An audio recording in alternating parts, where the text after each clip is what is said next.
Star Wars The Rise of Skywalker is now just 88 days away from the official release by writer and director J.J. Abrams and Chris Terrio, as well as creator George Lucas. This is Mike Zero. Make sure to subscribe if you're new to the channel for future Star Wars content. Now, what's really exciting about Episode 9 is that we do know that this film is, of course, going to have many different twists and turns and revelations in this story that's really going to reflect on the past 8 Star Wars films. That's going to change how we view many of the sequel trilogy characters, the original trilogy characters, and even characters associated with the prequel trilogy era. So you can only imagine exactly what J.J. Abrams is trying to accomplish here in order to not only make it the darkest Star Wars film yet, but also the Star Wars film that's going to have the most revelations of all, that's going to change the Star Wars franchise as we know it. Now, on top of all of this, these past couple of weeks or so, we've been learning a whole lot more about this film, and when it all comes down to one of the concept art descriptions, this is where things begin to get very exciting for Episode 9. Now, specifically, what's really intriguing about all of this is that shot descriptions consisting of a sequence where it's explained that both Rey and Kylo Ren are said to be holding hands while walking on a strange bridge while they are shrouded in darkness. It's said that as Rey and Kylo Ren begin to walk through this strange environment, they begin to hear and see visions of the past,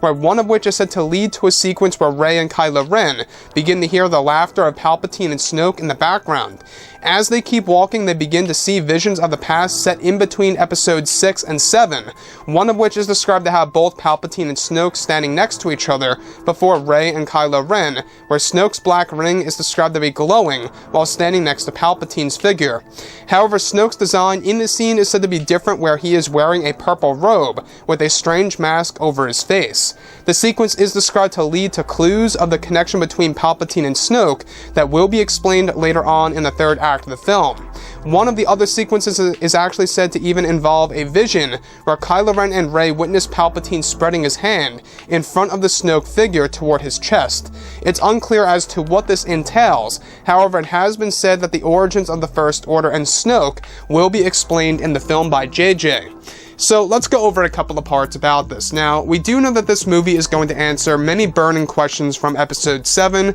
that's going to be answered in this movie, and that was all confirmed by Vanity Fair back in May of this year, that even the First Order origins will be a big part of this movie that's really going to change how we view the past 2 Star Wars films. And on top of that, we will be learning more about Snoke's backstory and where he's been, who he really is moving forward. So with that being said, the Star Wars film really seems like it's trying to really answer a lot of questions as well as creating new ones in the very beginning or middle of this film that will ultimately be answered at the very end of Episode 9. So let's go over this particular moment. Now, this without a doubt is a new ability called flow walking. In case you guys did not know, JJ has a plan in place in order to introduce flow walking, or Disney's version of flow walking, in The Rise of Skywalker that would allow Rey and Kylo Ren to see specific visions of the past set in between episodes 6 and 7, which, by the way, is a large time jump. We are talking about 30 plus years that's actually unexplained in, of course, the Star Wars franchise. Now, this particular vision that Rey and Kylo Ren see is actually said to consist of both Palpatine and Snoke standing next to each other, where one of the sequences is actually even said to involve a moment where Snoke's ring is said to be glowing in a specific way while standing next to Palpatine, one of which is actually said to even involve Palpatine spreading his fingers on his right hand towards Snoke's chest, where we're not quite sure exactly what that really means. A lot of fans have always been wondering, about the connection between Snoke and Palpatine, which, by the way, will also be explained in this film. We do know that if you guys read some of the books out there that were released a couple of years ago, that Palpatine always had an interest in that dark, sinister energy that was actually in the unknown regions that actually ended up being Snoke, and Palpatine was searching for him for many years on end.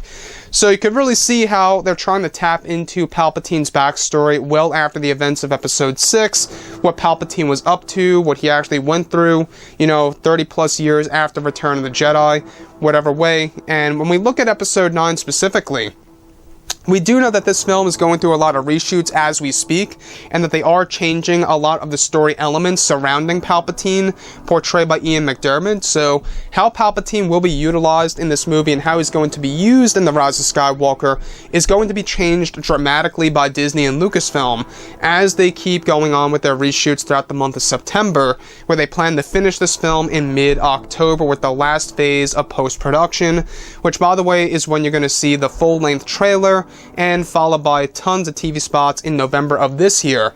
And the last thing I just want to tap into here is that we do know that Episode 9 is also going to be a movie that's going to answer a lot of questions, not just from The Force Awakens, but questions that a lot of fans have had about specific characters like Rey, Kylo, Snoke, Palpatine. That's really going to change how we view the previous sequel trilogy films, as well as changing how we view the entire Skywalker saga as a whole. Anyways, guys, drop a comment below. Let me know what you think about all of this in the comments, and if you guys did enjoy the content for today, do make sure to drop a thumbs up on this video to support the channel. I thank you all so very much for the kind support, and I'll catch you guys next time.